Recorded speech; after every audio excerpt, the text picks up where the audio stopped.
¿Cómo empezar a escribir? A mí me han hecho esa pregunta varias veces y no sé la verdad por qué.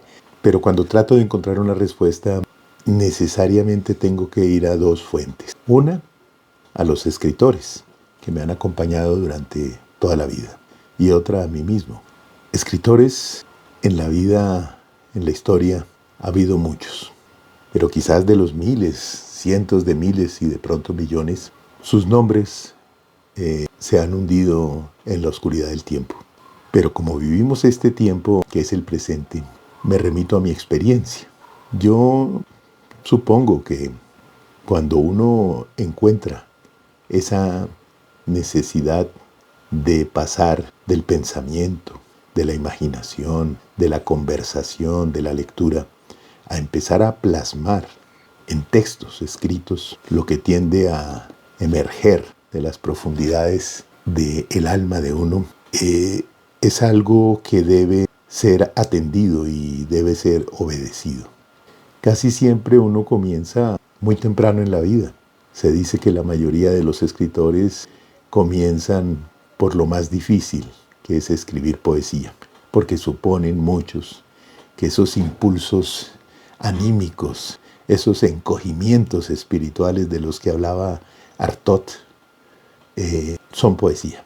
Podrán ser poemas, pero no todos los poemas son poesía. Para alcanzar la poesía no hay una forma literaria única. Hasta cierta época, más de un siglo atrás, a los escritores en general se les llamaba poetas. Por ejemplo, se habla del poeta Kafka. Kafka no escribió poesía y si escribió 2 o 3 textos en forma de poema, fueron muchos, pero él fue un poeta. El poeta es un explorador, es un buzo, es alguien que se sumerge, pero también es alguien que tiene alerta o en estado de alerta todos sus sentidos, porque con todos los sentidos ve no solo el mundo, sino lo que está sucediendo dentro de él. Creo que escribir requiere superar muchos obstáculos. Uno de ellos es no confiar en uno mismo, no creer que tenemos algo que decir, así sea para unos pocos espíritus fraternos.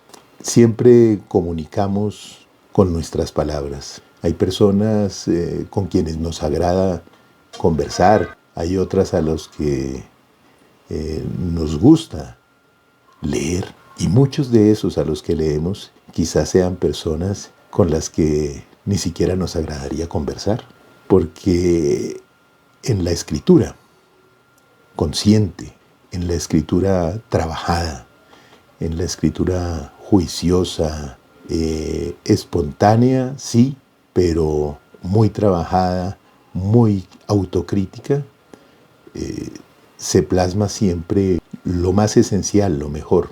La gran mayoría de las veces me he dado cuenta, el escritor, el poeta, el ensayista, el novelista, aún el crítico, dice más de lo que pensaba decir.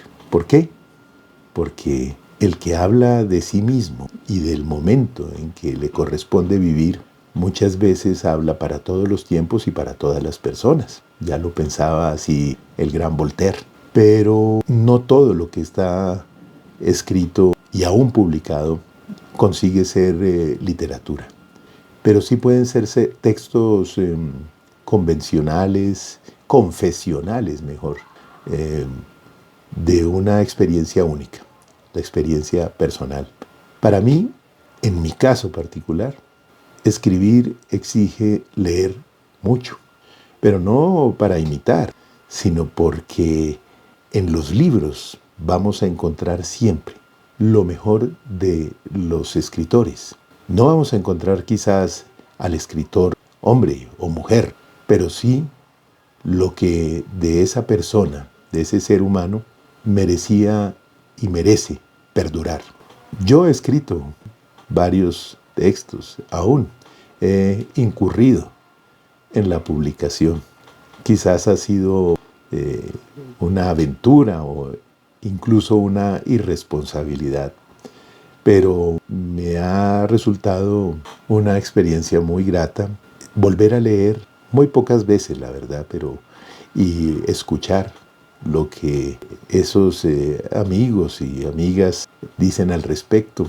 Creo que si en algún momento cada persona siente el deseo de escribir, así sea un diario, así sean cartas, así sea algo experimental, algo aparentemente sin sentido, debe hacerlo y debe cuidar de que lo que expresó a través de la palabra escrita se preserve, así sea en círculos mínimos, pequeños.